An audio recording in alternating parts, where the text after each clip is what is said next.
E aí, Summer Flow, a gente tá aqui, ó, com o Lucas Natan, pastor de FIPAS do Rio de Janeiro, e a gente vai ter uma conversa com ele hoje sobre experiências com Deus, e a gente vai conversar muito sobre isso, e eu creio que isso vai edificar muito a sua vida. E aí, Lucas, se Tudo apresenta pra bem? galera aí, fala um pouquinho de Fala você. pessoal, tudo bem? Meu nome é Lucas Natan, como o Pablo falou, tenho 26 anos, sou casado com a. Ela tá aqui, mas não pode aparecer, né? Sou casado com a esposa mais linda do universo inteiro, Glauciele.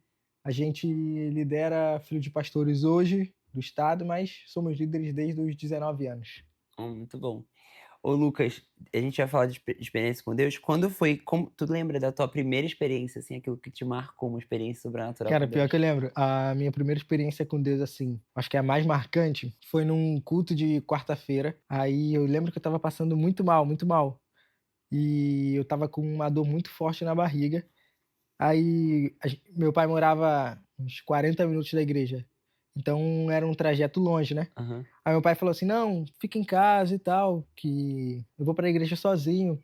Aí eu fui e falei: "Não pai, eu quero ir porque eu sei que eu vou chegar lá e Deus vai me curar". Aí eu no trajeto, quando eu cheguei na igreja, não tinha mais dor nenhuma. Nossa, Foi uma muito das maneiro. experiências, assim, a primeira mais marcante A fé, que eu né? tive, foi. Eu tava até zoando isso, que eu tava brincando com a Ana ontem e tava falando pra ela: Meus filhos não vão ficar em casa, meus filhos eu vou botar pra ir pra igreja. Pode faltar até a escola, mas o culto tu É vai. isso aí. Se tiver doente, tu vai pro culto, que é lá que tu vai ser curado. E é isso. E olha como que é legal, né? Porque um culto de quarta-feira, às vezes as igrejas no culto durante a semana são tão Isso vazias, aí. E né? a gente E dá mais as valor ao pessoas, domingo, né. a gente dá valor só ao domingo e na quarta-feira a gente vê um milagre desse acontecendo.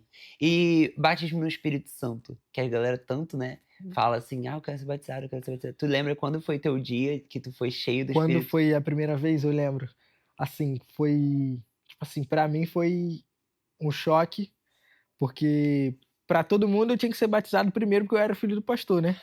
E eu fui o último da minha galera toda. Pra mim foi muito ruim, muito ruim. Eu lembro de ficar orando: "Deus, mas por que comigo Logo não? eu que sou filho do pastor, Senhor. Você deveria Deus", me amar mais. falava assim: "Deus, mas todo mundo já foi batizado com o Espírito Santo, os meninos choram lá e tal". Eu lembro de até forçar que estava chorando, né, pra Aham, forçar que tipo, estava chorando, será que pra, estão tipo, ver vendo que se eu tô vem alguma chorando, né? coisa, ver se, tipo, vinha alguma coisa, mais A nada. gente quer Aí convencer Deus com as é, emoções, né? Deus, eu tô aqui. Aí eu lembro Eu vejo muito isso que nos adolescentes. aqui Assim, aham. Tipo, que os mais novos, eles têm essa tendência, né? A chorar e olhar assim, tipo assim, olha, eu tô chorando, gente. e eu lembro que eu fazia muito isso.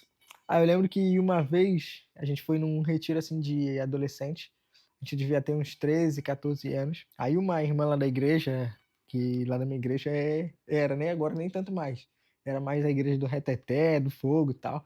Aí uma irmã foi, tipo assim, todo mundo já estava lá e eu estava assim, normal.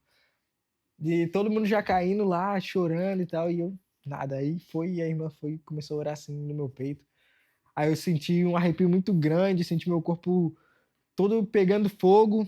Aí fui, comecei a falar em línguas e tal. Ó, Aí foi a primeira vez que eu fui sentir o Espírito Santo. Fui nossa, muito bom, batizado. muito bom. E depois dessa experiência, é, porque assim, eu sei que você é muito envolvido com essa parte do profético. Uhum. Palavras de conhecimento, palavras de palavras proféticas, né? Cura, essas coisas. Quando é que tu foi se despertar para se envolver com isso? Teve alguma conferência, algum momento que tu presenciou e tu falou, caraca, eu quero saber mais disso, eu quero viver mais disso. Cara, então, assim, isso é até muito louco, porque na verdade, meus pais sempre foram muito assim. Então eu acredito que tudo isso partiu muito do DNA deles. Legal. Então eles sempre, da nossa igreja, a gente viu uma vez um paralítico andar. Uau. Então, tipo, foi muitas experiências que a gente teve a partir deles. Aham. Então, quando a gente viu, é como a gente fala assim: ah, se eles podem, a gente pode fazer também. Então a gente começou a gerar isso desde Muito criança. Eu legal. lembro que desde criança a gente, alguém estava com dor, a gente ia lá e orava. E foi mais ou menos Nossa, daí. muito legal. Essa cultura da criança já crescer vendo o profético Uhum, acontecer é muito foi. bom, né?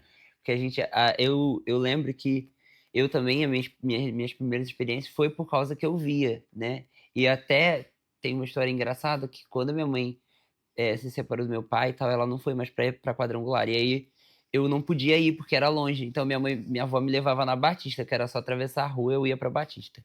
E era uma grande igreja batista, assim, eles eram muito bons na EBD e tal. Só que eu chegava lá e eu falava assim, gente, mas e o Espírito Santo?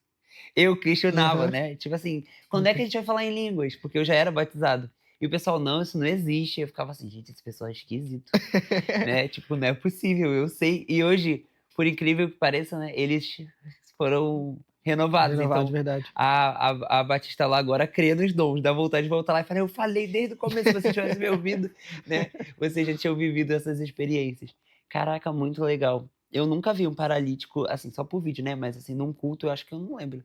Então, Se eu tivesse é. visto, eu tinha me marcado, eu não Cara, lembro. assim, na nossa igreja, na nossa cultura, porque assim, agora a gente, os meus pais a gente não tem mais tanto isso, né, na nossa igreja de eu lembro também que quando a gente era mais novo tinha muita campanha, Campanha, aham, e era muito da época, né. Hoje a gente não tem mais tanta campanha, a gente tem mais conferências, eventos desse sentido. aham. Eu lembro que teve uma campanha que uma mulher chegou com câncer e, tipo, colocou o câncer pra fora. Nossa, Tipo, uma placa de sangue, assim. Foi até meio nojento, né, mas com certeza.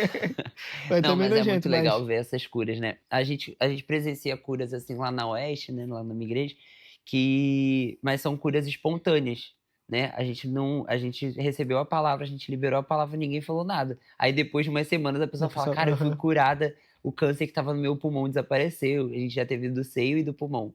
2 mulheres completamente curadas dos nódulos desaparecendo. Caramba. Né, mas sempre assim, uma palavra liberada, não teve uma coisa Instantânea, né, expressiva, ali no né, momento. Sim. mas isso é muito legal. Eu tinha uma amiga também que foi curada assim, né, na hora assim, e ela já estava com leucemia e foi curada completamente, Caramba. sangue dela, muito doideira. Teve uma moça lá na igreja também que não podia ter filho e engravidou.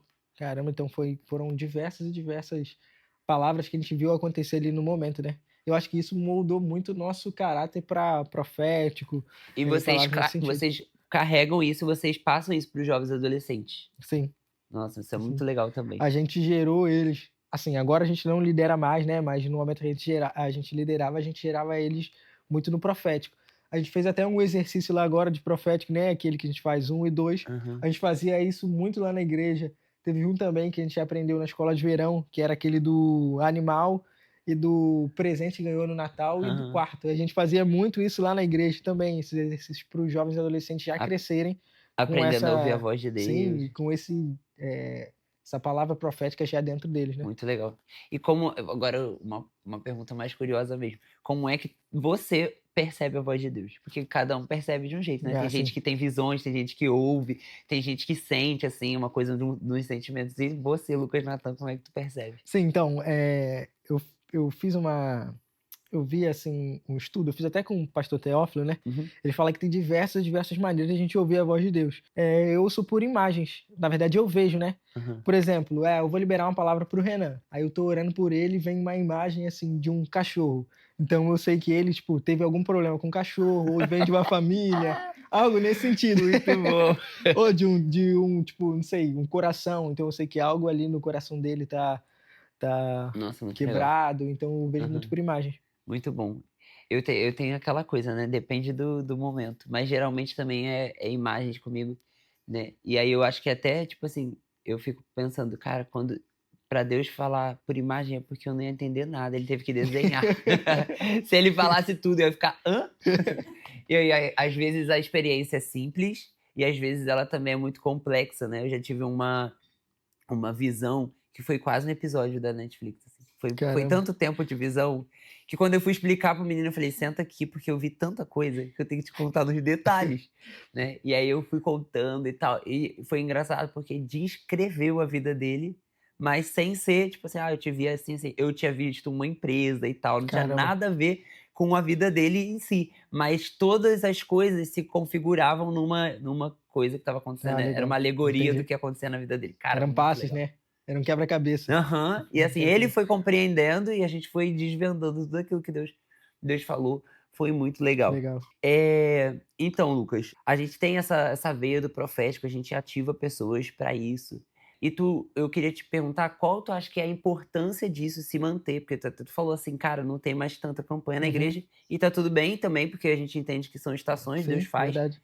né.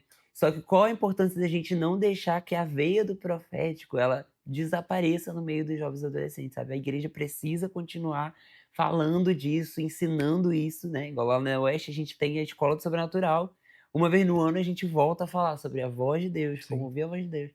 E aí, o que que tu acha, assim, é uma coisa extremamente necessária ou é uma coisa que dá para deixar para um segundo momento? Porque às vezes tem igrejas que deixam isso só para quando você for muito maduro na fé e você Sim. aprende alguma coisa do profético. E outras não, a pessoa entrou, ela já tem que entrar falando em línguas, né. Como tu pensa, assim, para as igrejas, para os jovens das igrejas? Cara, assim, eu acho que para os jovens em si, eu acho que é essencial, e eu acho que também já deveria já começar já falando em línguas, quem cai, cai, quem roda, já roda, porque eu acredito que os jovens hoje procuram muitas experiências. E o Verdade. profético do Senhor, ou seja, o Espírito Santo se movendo é uma experiência igual não tem nenhuma outra. Igual a gente conversa várias vezes, a gente vê jovens se perdendo por causa de experiências de bebida, drogas, Até o show, né. sim, ou a experiência do show. Aham. Eu vi esses dias um jovem comentando que pagou não sei quantos dólares só para ter a experiência de estar no Super Bowl Aham. da NFL. E lá era um evento incrível, então a experiência de estar lá. Eu acredito que para os jovens é necessário começar já com isso, né, porque Com é a uma experiência. experiência que já gera algo autêntico ali. E Não, cada muito mover do legal. Senhor, eu acredito que é autêntico, ele não Sim, se sim. move da mesma maneira, então cada experiência com o Senhor é única, né. E tu me fez outra pergunta sobre a importância do profético, né. Eu queria dividir ela em 2. O primeiro passo, eu acho que acredito que as igrejas devem se importar com isso. O primeiro ponto é que o profético ele dá muita direção para as nossas vidas, né. Ele direciona tanto a vida de outras pessoas quanto a nossa vida. A gente aprende a se policiar, a não entregar qualquer palavra, Nossa, muito legal, gente, isso a é muito gente perfeito. aprende a falar e discernir a voz do Senhor, Uhum. a gente aprende a ouvir a voz de Deus, e o segundo é que há muita conexão com Deus. Então, para a gente liberar uma palavra profética, a gente tem que estar sempre conectado com o Senhor. Então, eu acredito que são esses 2 pontos são cruciais para Muito isso. bom, muito bom. Agora eu vou te jogar meio na berlinda, assim. Agora que Porque começa. você disse assim: "Cara, eu vi meu pai fazendo, eu vi minha mãe e a gente tinha um mover cultural familiar". E muitos filhos de pastores, infelizmente, não têm uma referência do pai que tá ali se movendo com Deus, que tem intimidade com Sim, Deus, que, né, se move nisso.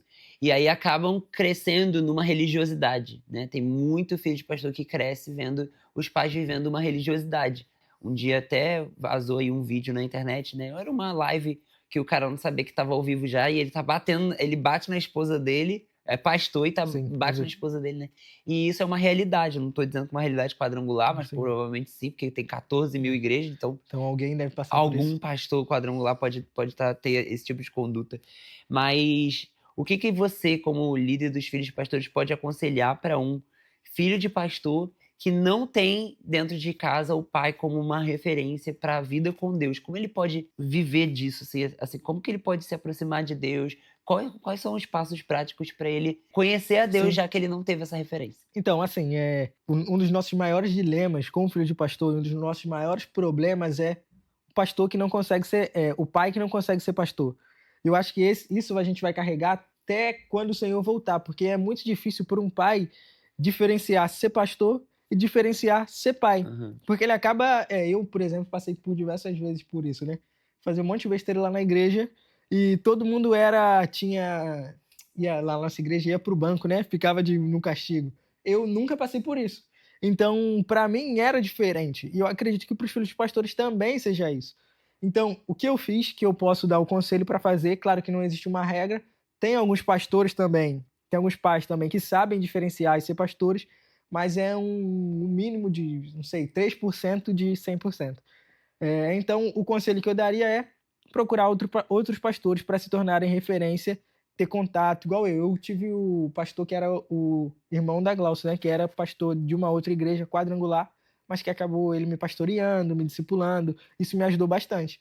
Então, eu acredito que um conselho válido é procurar outros pastores para ter referência, porque o pai como referência eu acho muito difícil. É difícil para o filho também diferenciar, né, quando aquela atitude do pai é o pastor E quando é fazendo pai. e quando é pai, mas sem tudo, né, eu vivo isso até no casamento, assim, quando que eu tô falando com a Ana como esposo, e quando ela tem que entender que ali é o pastor falando, né, é difícil diferenciar, isso é para todas as áreas. Ninguém tá criticando os pastores pais, Não, nem os filhos de exatamente. pastores. Sim. Só que tu falou uma parada de ter uma referência e não é nem só, tipo assim, um discipulador que é um outro pastor, mas amigos pastores, né? Sim, Porque exato. se você tiver amigos que são do ministério, eu sou novo, ainda não tenho como ter um amigo pastor, então tem um amigo que é líder, né? É É um um líder de líder que é jovens, de amigo. adolescentes, verdade. Porque esses que você caminha junto já vai te ajudar, né, nessa tua Sim, com vida certeza. com Deus, a crescer nessa tua vida com Deus. Eu acho que isso é muito legal, ter essa conexão, assim, com outras pessoas. Assim, eu acho que uma coisa válida que a gente deve falar aqui também, né, que nenhum pastor foi ensinado a ser pastor do seu filho. Aham. Então isso é muito difícil, né, para Não tem eles essa também. matéria no ITQ, né. Seja pastor do seu É. filho, ser pastor da sua casa, não tem. Na verdade, até o próprio pastor João Pedro, a gente está tentando desenvolver algo para que os pastores que venham daqui para frente, por exemplo, a gente que ainda vai ter filho, os próximos pastores, eles rompam, né, esse elo de dificuldade, a gente consiga discipular os nossos filhos, assim como nós discipulamos a nossa igreja também. Nossa, isso eu acho que é muito importante a gente chegar nesse lugar, para que os filhos de pastores consigam ter como referência até os seus próprios pais, Sim. e aí eu acho que entra aquela questão do legado, né, da passagem de bastão, porque aí vai ter essa passagem de bastão autêntica, assim, cara, eu recebi da minha casa, né, não que ele tenha que ser pastor, Não, mas sim, ele com vai certeza. receber uma herança espiritual para Sim. ir adiante, isso é muito legal. Bom, eu acho que a gente pode ficar por aqui. Eu quero te levar para falar no podcast de novo, mas a gente vai Beleza. abordar outro assunto, né, que é o casamento novo, porque eu não vou entrar nesse assunto, porque ele é novo, gente. Ele já tá casado, já casou, É. a Glaucia também nova, e aí a gente vai entrar nesse assunto num outro podcast, porque Eu até estava conversando com ela, eu falei assim: Glaucio, por que você não fala no podcast? Eu acho que você fala muito melhor no podcast do que eu. Aí ela: não, vai você, eles te chamaram. Eu falei assim: vou falar com o Pablo então. Tô falando que é ao vivo agora, vivo não, gravado. Mas eu falei: vou falar com o Pablo agora para gravar um podcast com ela com sobre certeza. ela vai se formar agora em mês 6, Aham, né? Sobre a ciência e a igreja. Eu muito acho que legal. seria muito válido a gente falar Muito bom, sobre muito isso. bom. E a Ana também quer gravar só com esposa de pastor, né, Eita, Masa, então é Glaucia, Glaucio. então vai ter muito podcast aqui que a gente vai estar junto agora, tá. Mas eu te agradeço Obrigado, irmão. Te por ter amo. vindo no Summer, por ter estado aqui todas essas edições, né, É. e até acho que você não conseguiu chegar, mas muito obrigado por tudo, né. E é isso aí, gente, fica ligado que vai sair vários Tchau, episódios do pessoal. Summer Flow.